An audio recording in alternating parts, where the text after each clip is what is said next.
All right, what to do, everybody? It's your boy OG from Where There's Smoke. Did a little intro and deleted it because I needed to get some things straightened out in OBS. But today we're going to be doing kind of a rewatch of Game 4 of the Knicks and Spurs. I meant to do it yesterday, kind of dropped the ball on that. But I just kind of wanted to watch the game, see how the flow of the game was on a rewatch, and kind of watch every play. Because when you watch the game the first time, you're distracted, things are going on, maybe what have you. But I want to really focus on the game, watch the play, see where things went wrong, see what could have been corrected, and just kind of relive the agony, I guess, a bit. So if you have nothing better going on today and you want to kind of look at Game 4, see what went wrong before Game 5 tonight, let's go ahead and get into it and have some fun, talk some shit, and see what we notice. I'm gonna go without sound. Hopefully, it won't give me my video pull down. And let's get it going.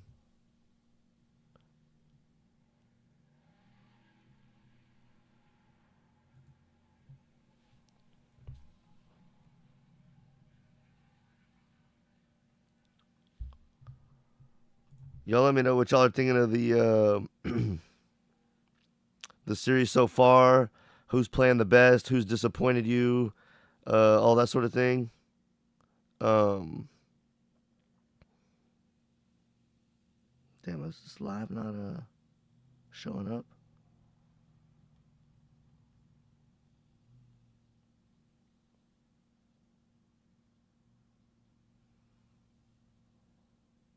There you go.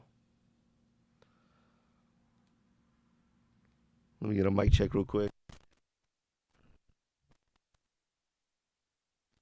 All right, we good. All right, let's get into it.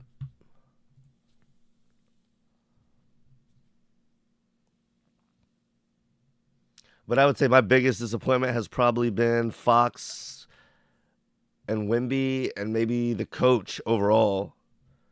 Yeah, I think the coach number one because he really let this game slide. But let's see what we think on the rewatch. And I really think Stephon Castle, Champagny, Vassell, even Carter Bryant have been doing their part. So I want to see Wimby and Fox and Mitch Johnson step the hell up.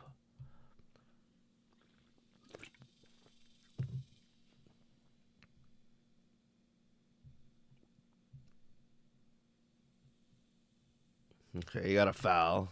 That's good. They got a good pick and roll going. I was gonna say, where's that pick and roll? I want to see that like every fucking play. All right, so we got a one foul on Cat at this point.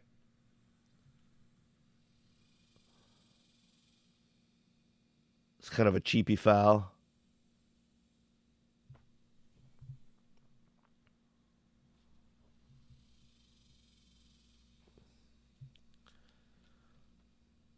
All right, after the free throws.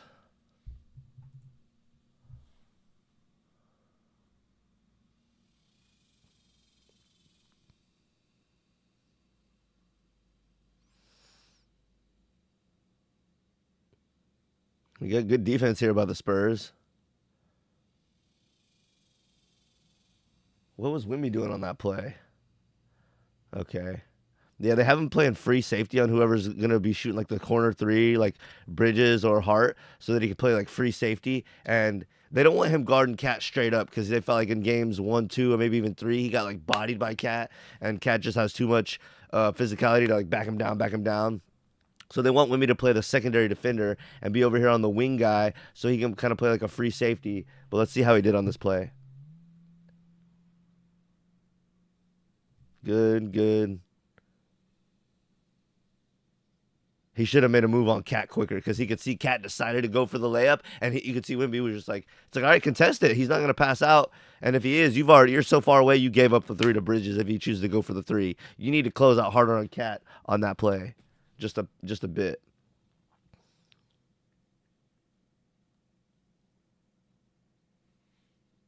Was that pause thing gonna stay there the whole fucking time? Nice three by Vassell. Let's see what set that up. Just a whole pick and roll distraction. That's a good play. That's good action.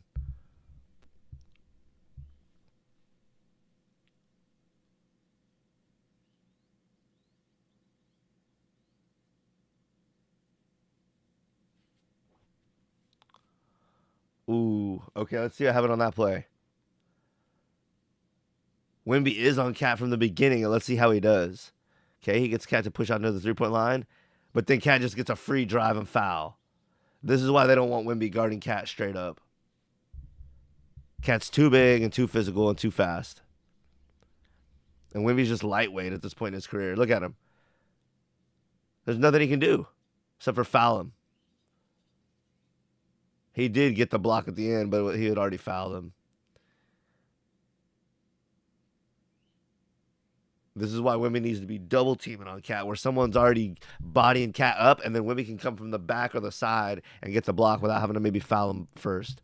So I have heard from somebody that was the game plan of San Antonio to put. Dude, that stupid pause thing keeps coming up. There we go. I've heard that's a strategy of the Spurs, to put Wimby on another player so he could be the free safety, secondary defender on Cat. And that's a good idea because he's going to eat up here anyway. I don't need to see that many times.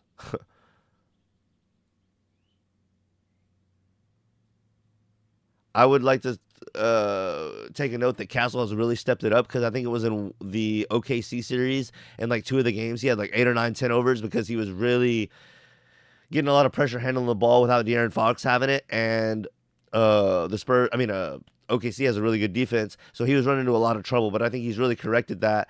I haven't seen what the team has done, what he's done differently, but I just know that's been corrected for sure.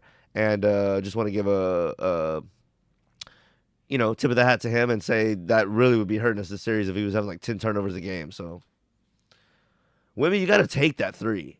Wide open 3, you got to take that. Okay, he gets that. A lot of those shots, I always say Wimby doesn't have a go-to move. What he considers as a go-to move for himself right now is when he gets trapped, he tries to use his length and get as far away from the defender as possible and then throw a shot back at the glass and hope it banks in. But a lot of times, because he's stretching so far away from the defender, it puts his shot release at so far away, he has like chunk it at the backboard, and then it banks in, but a lot of times it banks in and goes out because he's having to throw it so hard. Now, that's not what happened this time, but watch that.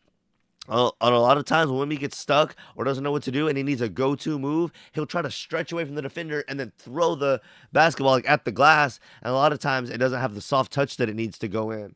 Now, like I said, he got lucky on this time, or not lucky, but he got it to go this time. But a lot of times when I see him get stuck, that was actually a little bit better move than I see sometimes from him. A lot of times he gets to some Yankee, like jerky move where he has to really use his length, and then he's just like forcing it towards the rim.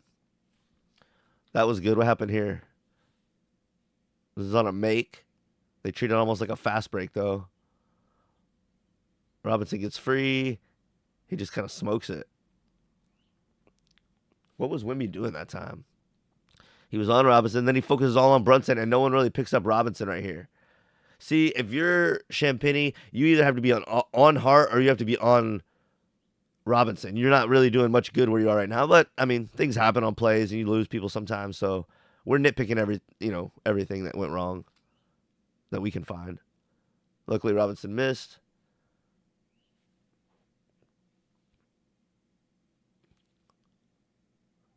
Castle missed. Do we like that play here, though? We run down the court, boom, boom, Castle. He is kind of wide open. That's just not really his shot. Let's see what Castle is from 3. Hold on.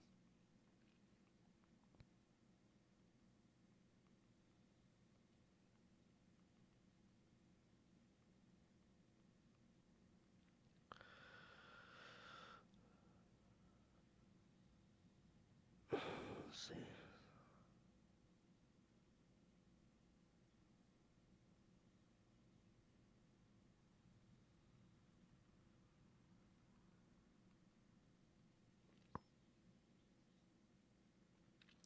Castle shooting 33 from 3-point in the final. So yeah, that's not.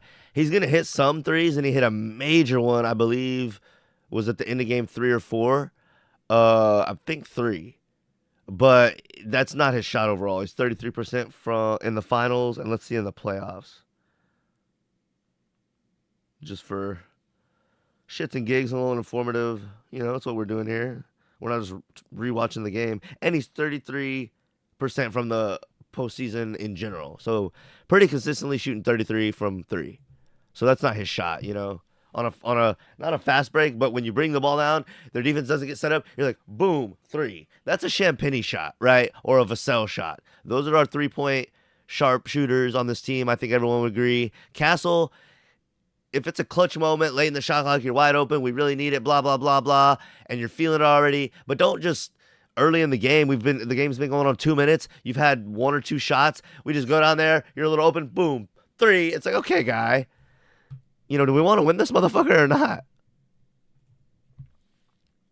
Anunoby, who was a freaking star, he missed that. That's like a Kawhi, Kobe Bryant type shot. They take a couple dribbles, bump you, and take a mid-range.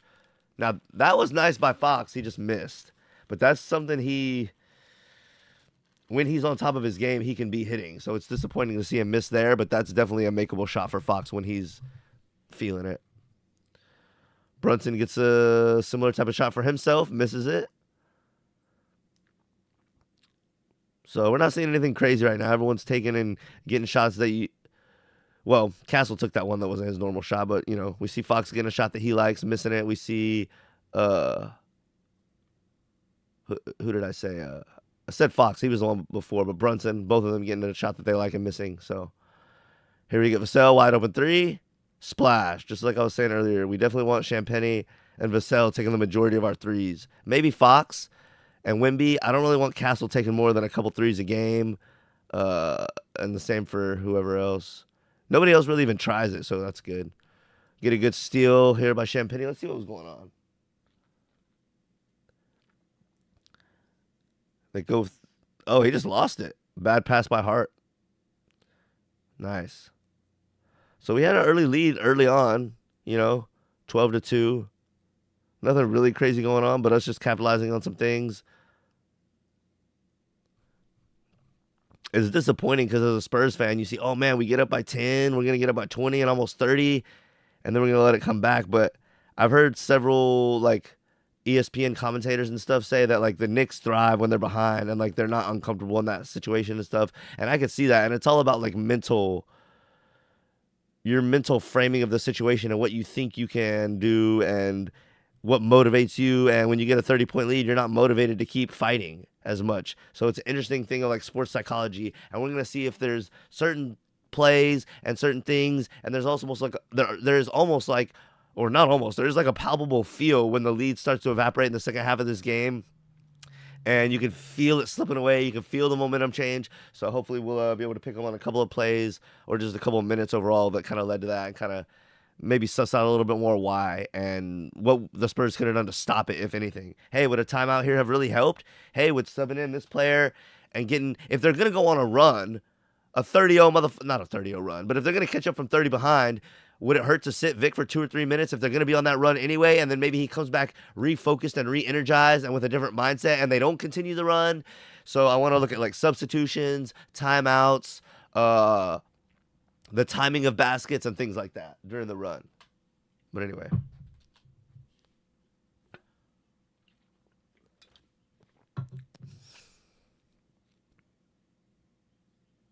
Brunson missed a good shot again. Robinson misses a couple of good shots. Just loses the ball. The thing is, I think we'll have to see, but in the first half, I don't think there's a lot of plays where the Spurs don't do what they're supposed to do and drop defensive coverages and stuff. It's more in the second half. So that was a good play by the Knicks. That one hurts. Let's see what they did to get him open. Screen, Mitchell Robinson.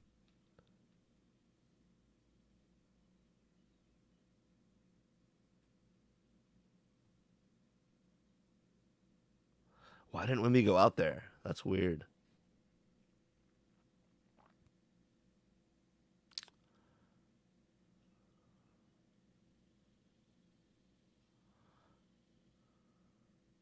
He should have shot that three when he caught the ball at the very beginning. Now he's doing... He got that one to go, but he had a borderline travel, and he got the step through, but you'll see what I'm talking about on other plays where he doesn't get the step through, and he really has to just stretch his body and throw the ball at the rim. I would have liked to see Wemby take that three at the top of the key when he first caught the ball last play. Even if it's a heat check, 1 or 2 early, then and you can go for the rest of the game. But look at this. What if Robinson didn't go for the shot fake? What would he have done here? Now he did, and he got a good little step through, but, you know, maybe not in this game. I'm sure there will be, but I've seen in other games where Wemby gets caged and he doesn't react well. So that was one of the times he did. I don't really care about free throws. How'd this guy get fouled, though?